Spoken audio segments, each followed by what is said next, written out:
Alo, Trà Vinh xin chào các bạn. Hôm nay thì mình sẽ làm bánh cam chiên giòn nha.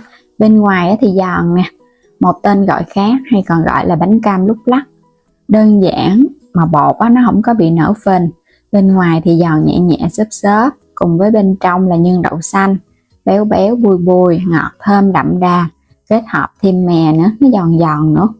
Đơn giản mà ngon lắm. Bây giờ thì mời các bạn cùng xem video nha.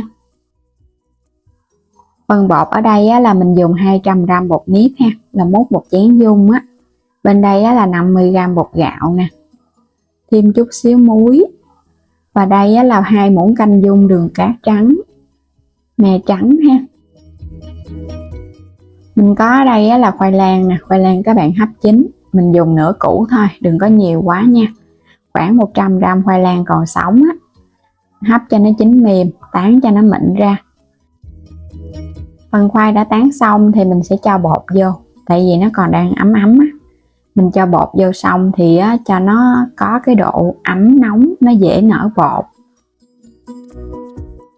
Đường giúp cho cái vỏ bột nó giòn, đồng thời cũng giúp cho cái bánh của mình nó không có bị nổ khi chiên. Mình trộn đều lên cái nha. Thì các bạn cũng chuẩn bị nước sôi đi. Mình dùng ở đây chỉ 2 loại bột thôi.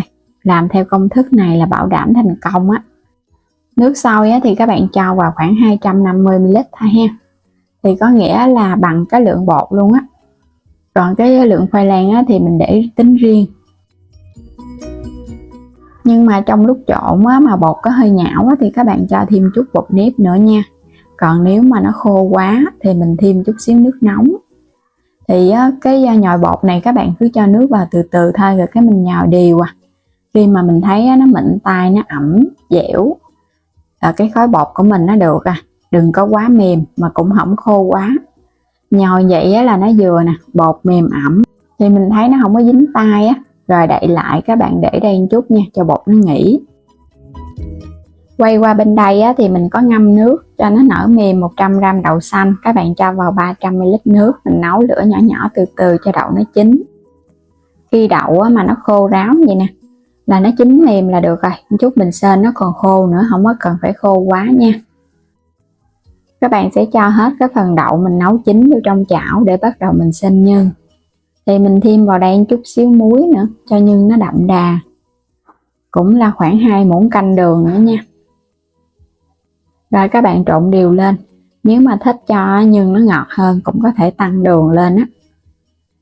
Mình sẽ bắt lên trên bếp, các bạn sên lửa nhỏ vừa thôi cho phần đường nó tan ra. Thì đậu xanh của mình nó ướt ướt rồi, cái mình đảo cho nó khô lại. Thì mình thấy phần nhân này nhất định là phải khô ráo thì cái bánh của mình nó mới không có nổ. Cho vào muỗng canh dầu ăn nha, để giúp cho cái nhân của mình nó bóng, và cũng giúp cho khi mà cái bánh làm xong nó tụ thành cái viên nhân nó lúc lắc á. Thì cái bước cho dầu là quan trọng. Sên cho nhân nó khô ráo để cho nó nguội bớt thì các bạn sẽ chia nhân. Với cái lượng nhân này thì mình sẽ chia ra mỗi một viên là khoảng muỗng cà phê thôi. Thì mình sẽ vo thành 14 cái viên nhân nha. Với cái lượng bột và lượng nhân vậy á. Quay trở lại phần bột các bạn để cho nó nghỉ. Thì mình thấy nó sẽ hơi khô hơn lúc ban đầu một chút nha. Mình sẽ chia ra. Cái phần bột này cũng là 14 viên luôn. Và các bạn nhớ phần bột nó phải gấp 3 lần cái phần nhân, để cho cái bánh của mình nó không có bị nổ á. Và khi vo vậy nè, các bạn nhớ mình đè sát vô từ từ nha, để cho bột nó áp sát vào trong cái viên nhân. Thì viên nhân của mình nó sẽ không có bị nổ. Và khi chiên nó không có cái không khí ở bên trong nó không có làm nứt cái vỏ bột của mình. Cuối cùng là vo tròn lại.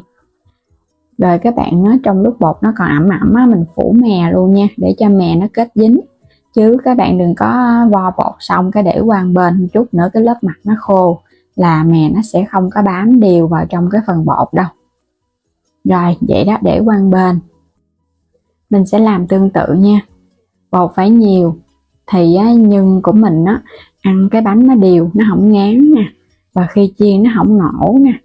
Và các bạn quan trọng nhất chính là mình cho cái phần nhân và phần bột nó phải dính chặt vào nhau, nó không có cái không khí ở bên trong.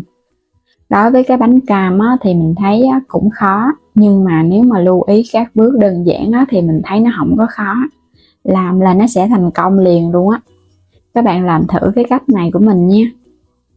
Mình vo xong hết rồi nè, 14 cái viên nhân kết hợp với bột là nó ra cái bánh của mình là được 14 cái bánh vừa vừa nha, không có quá lớn đâu.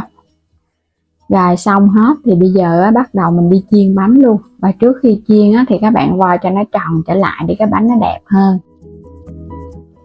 Dầu á, thì sôi lên thì mình hãy thả bánh vô, không có cần phải thả trong lúc mà dầu nó chưa có sôi nha. Và để ở mức lửa nhỏ vừa thôi. Nếu như mà bếp điện á, thì các bạn để ở mức 3/9. Còn bếp ga thì các bạn chỉnh giống như là mình để mức lửa trung bình thấp là nó vừa. Để cho bánh của mình nó vàng đều từ từ.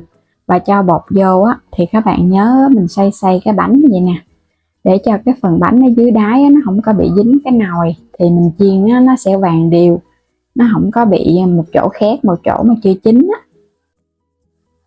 Chiên một hồi á, thì mình thấy bánh của mình nó vàng đều thì mình tăng lên ở mức lửa trung bình để cho bánh của mình nó giòn nhanh và nó không có bị hút dầu á.